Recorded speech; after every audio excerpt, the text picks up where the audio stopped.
Солистка Коми-республиканской филармонии Екатерина Курочкина грандиозно завершила свое участие в конкурсе «Новая звезда-2020». Напомним, это всероссийское вокальное состязание на телеканале «Звезда», в котором участвуют представители всех 85 регионов страны. Пусть еще не видел свои края, а нам с тобою твоя земля.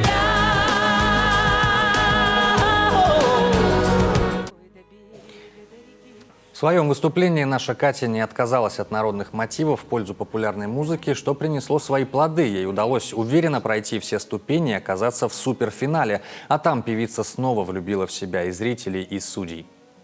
Катя Курочкина. Где у нас Курочкина? Вот она.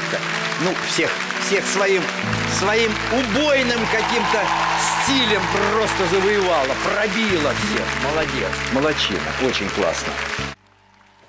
Но несмотря на столь сногсшибательное выступление, главный приз достался певице из Краснодарского края Софии Легран. И хоть жюри уже сделало свой выбор насчет одного победителя, СМС-голосование среди зрителей продолжается до 12 января включительно. Чтобы поддержать нашу Катю, надо отправить СМС с текстом Z11 на короткий номер 1880. Внимание, стоимость СМС 35 рублей. Организаторы конкурса сообщают, что все средства, собранные во время голосования, будут направлены в благотворительный фонд «Измени одну жизнь».